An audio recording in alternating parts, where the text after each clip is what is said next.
Good evening to the 3 Security Piston fans and 1 arch nemesis. I know you're watching, waiting, but that's besides the point. I'm sure you guys are very excited to hear about my the updates that I've been doing to the 3D platformer that I kept very strictly on to. Very committed to that project. Didn't make any changes. Didn't switch hands. Didn't do anything bizarre or advanced or massive in that time, just really grinding. Just really grinding. So I released a game in that time. Here is Drift Duel, and I'm gonna turn down the desktop audio because I know this is gonna be fucking loud. This is Drift Duel. I released it on itch. I will link it in the thing, and it's really bad. I know that's probably the expectation. It's my first ever game. It's really buggy. It's incredibly buggy.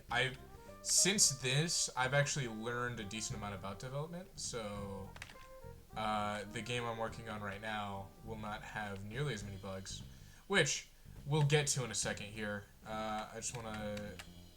Yep, there we go. So that's first round.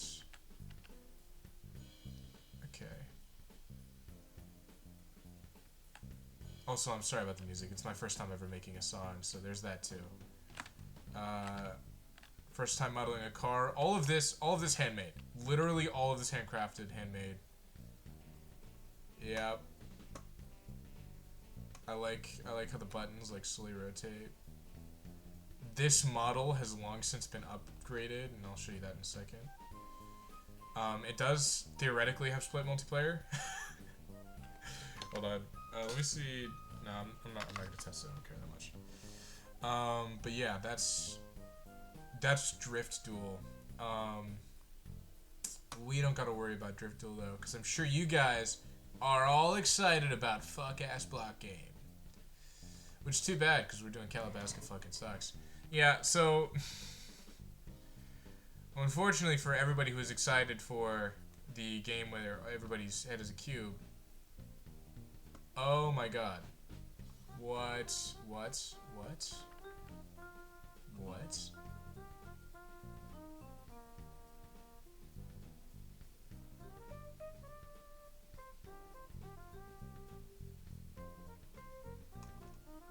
Oh, that's the wrong file. Alright, here we go. This is Calabaska fucking sucks, which is a working title for a turn-based RPG I'm working on with a 3D world. So here is the 3D world in question. I have been... Okay, well, I mean, obviously not finished, right? Because it's... Everything's grids right now. I haven't modeled anything yet. I haven't... They don't even have collision boxes. Check that out. Ooh, yeah. Walking through walls is gonna be a real feature in the game. That's a lie. Don't take me on that. I'm joking. But here we have actually a pretty solid showcase on how I've improved in my asset creation. Just now with the buildings. So why don't we take a look at that? Right here we have the main character. His name is Rat. And this is a modified version of the model you saw a second ago with Drift Duel. Now, a few things. First of all, his posture is terrible. And that is done intentionally. I think it's a really good way of showing how frustrated he is with his job, how frustrated he is with life, honestly, just how tired he is. A few other things. I have upgraded how I deal with faces. So initially, what it was a plane, and then that plane would have an issue where I couldn't animate it because I'd have to manually change the texture in code, which, not great for me. So, instead, we have 2 animated sprite 3Ds, and they are retroactively fitted on top of his face. They also glow in the dark, which is important because I have, in my 2D art style, a lot of really sharp Really sharp lighting, really sharp, harsh shadows, all that. So there is that. I do have like sort of a beginning of what an area might look like. Let me tinker with the lighting a little bit.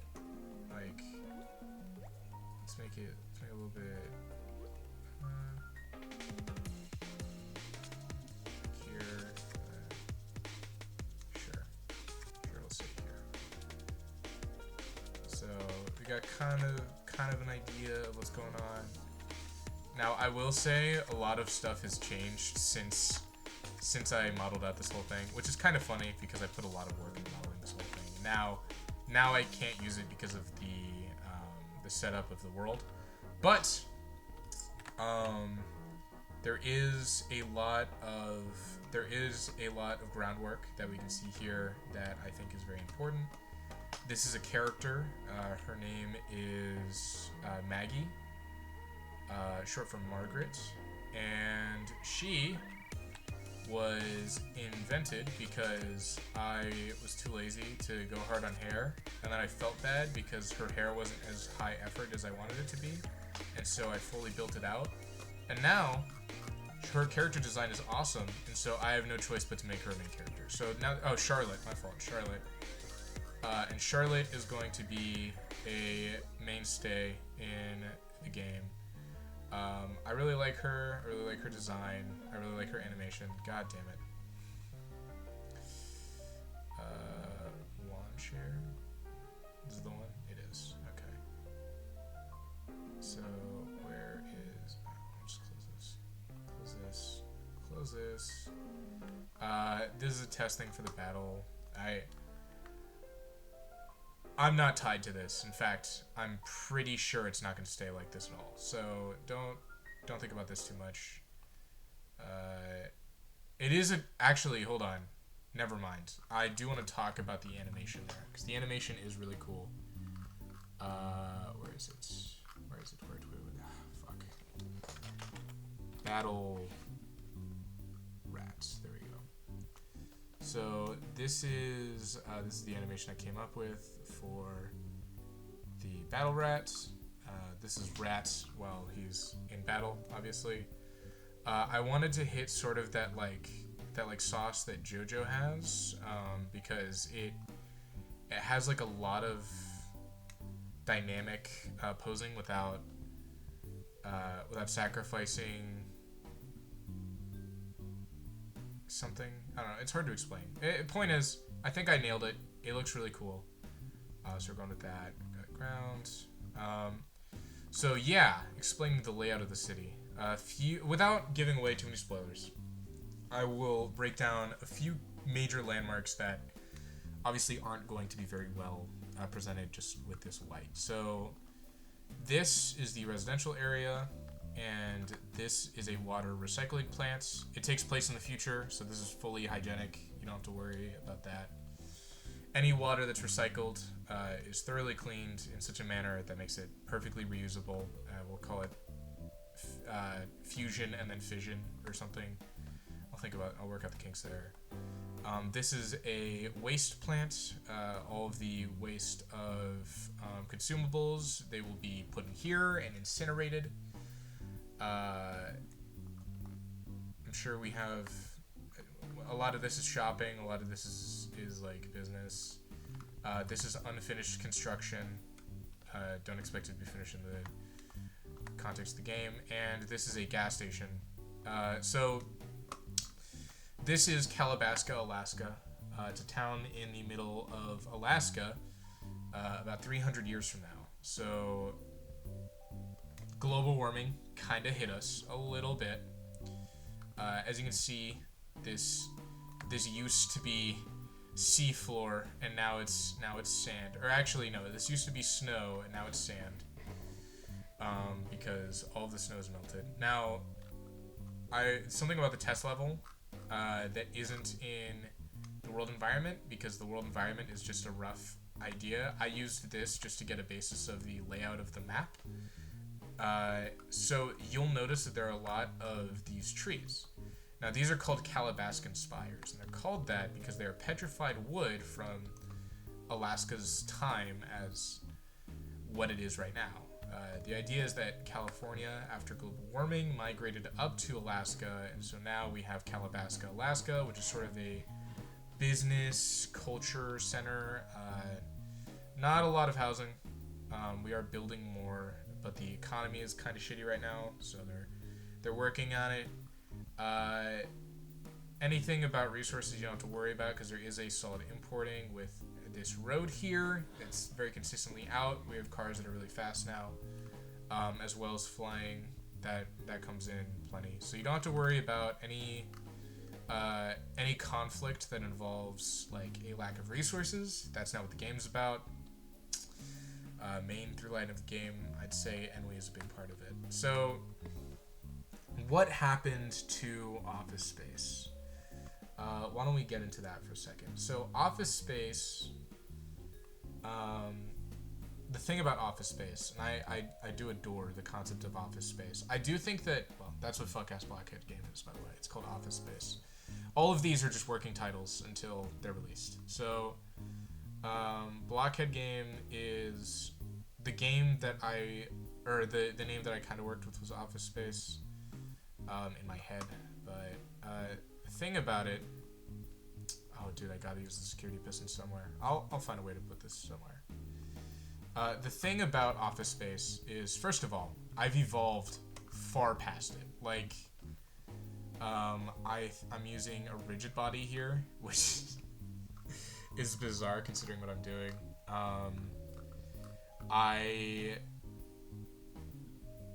Narratively, this grows bigger.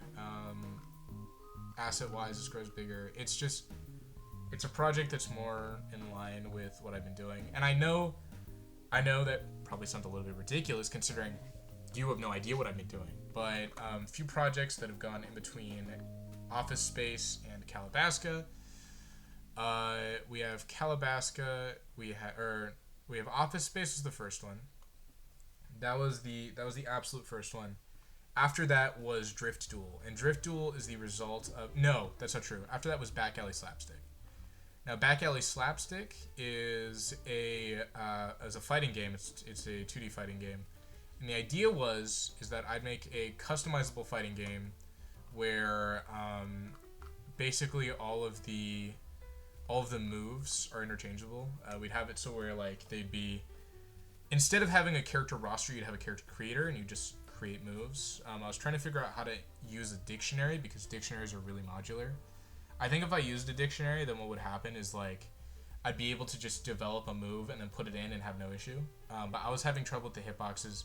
Now, the thing about Back Alley Slapstick, still probably going to come back to this. I don't think Back Alley Slapstick is even remotely out of the question. In fact, I think it's very much still an alive project. It's just, I think Calabaska is more closer to my skill level. I'm still trying to get my footing with GD script. I've never programmed anything before in my life. It's actually miraculous that I've gotten this far, but I'm starting to really get the hang of it. Now, the thing about Calabaska, what's so impressive about it, it's a turn-based RPG. Well, a few things of note. First of all, I think that this open world is going to look really pretty when I'm finished with it. That's not like a massive selling point or anything. I just think that's true because I've been getting more confident with my modeling skills recently. But besides that,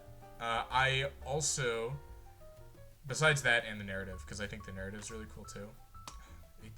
This is just a mock-up, so don't worry about like that being sketchy. It's really just a mock-up. But the idea is it's a turn-based RPG. I personally,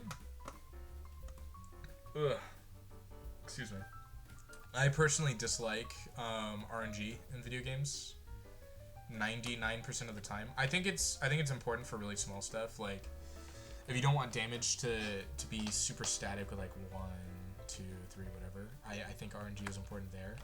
But like whether or not you hit or miss something, that feels so so skill based in context of the actual character, but then when the player does it, it's just like a roll of the dice, and that kind of irks me. So the idea is, instead of turn-based RPG, what it is a turn-based RPG, but with like WarioWare mechanics. So there's gonna be like mini games and shit, and that's gonna ultimately decide whether or not you hit something, how much damage you do, all of that. Of course, there will be a little bit of like, there will be a little bit of this and that about like I don't know, RNG for rounds of 3 damage or something stupid, something small, something where it's enough to make risk still feel a part of it, but not like so much that it feels like nothing is earned. Because what I dislike most about RPGs is nothing feels earned. Like when you lose, it doesn't feel earned, so you feel disappointed. When you win, it doesn't feel earned unless like the battle was really intense. And of course, you can't. If you're really lucky, then the battle can never be really intense. I know that's probably falling on deaf ears for a lot of turn-based RPG fans, me included. Honestly, I've had a lot of great times with stuff like Persona 5, and I grew up with Pokemon, so I adore turn-based RPGs at a baseline. I just think that they can be improved, and I think that this is the way to improve it. I've already seen like the blueprint of other games kind of doing something similar to it, just not all the way like WarioWare level. Games like Undertale, kind of the blueprint. Besides that, we have Sea of Stars that came out recently. I think that's a really solid example. Yokai Watch actually is probably my biggest inspiration, and you're going to see a lot of that in the gameplay. Don't tell level 5. Yokai Watch is a big inspiration. I won't go too into the lore besides what I told you about the socioeconomic landscape. Anything about the actual main plot, I'll try my best not to keep under wraps, but at least to like sprinkle it out a little bit. So if you guys have been wondering what I've been doing all this time, I'm sorry, the answer is probably not what you're looking for. I understand that I have not been at all consistent about like posting or my projects or letting you know when I finish something. All pretty important stuff, but I digress. Most I can do is say sorry. My fault. Sorry. That's what I can do for you. But I do think that I'm gonna go through Calabaska. I wrote a roadmap on a paper towel in my work. You can read through that if you want. I don't think it gives anything away. It just kind of gives you an idea of my thought process. This is a project with a lot more direction than Office Space does. This is a project with a lot more thought into it. Office Space, of course, had the basics down, but I think that Calabaska has a lot more grounds to it, especially considering the fact that I feel a lot more confident in my art style in 3D, and a lot more confident in how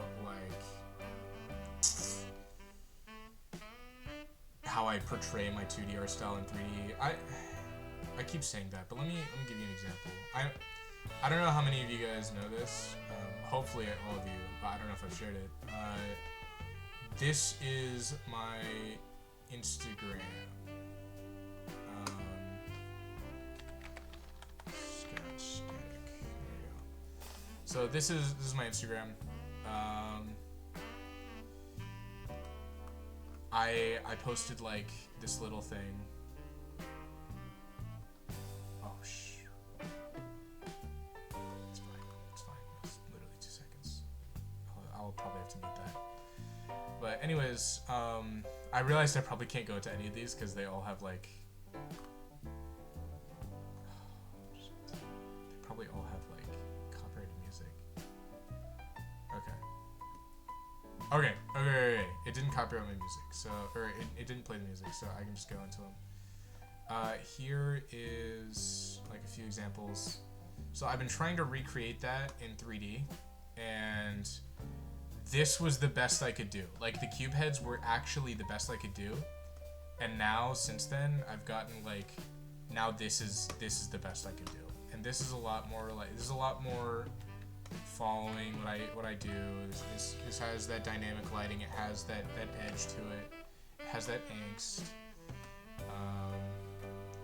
You can really see how it goes. I don't have outlines down. I don't know if I'm gonna even include outlines. I think it'll be fine. And also, to be completely fair, it's gonna be pixelated too. Here, let me actually, in the time, I'm going to show you what I've learned. We're gonna have this be full view. Yeah. And in that, we're gonna add a sub viewport. Yeah. And we're gonna say that this stretches, and the stretch shrink is 2. And then we're gonna say the sub viewport is equal to what my art is, which is.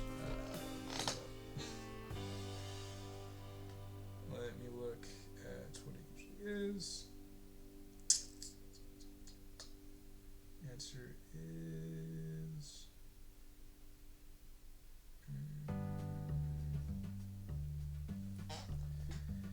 It's taking longer than I was hoping. 463 by 256. So. Oh, is it? It's not gonna. Oh, size 2. Nope. Okay. Ignore that for now. I'll figure it out in a second. Until then, let me grab my player, put it as a child of the sub viewports. Ooh, getting fancy. And boom, that automatically pixelizes everything. When I go into it, it'll be pixelated a little bit. Not substantially, but enough to make it look sort of like PS2-ish. It's got that PS2 aesthetic to it, and I think it does it really well. I already adore this. I think that this is the prettiest game I've done so far, and at the very least, since I have a completed map already, it is, well, okay, technically my most done game is Drift Duel, but it's not great. Don't expect a masterpiece when you play Drift Duel. I made it in 3 days, okay? And I do mean win, because you will be playing it. I am at your door right now. Don't fact check me on that. I'm lying. So, that's what I've been doing. I'll catch you at the next devlog. You see these eye bags? I earned these. I earned these with my blood, sweat, and tears.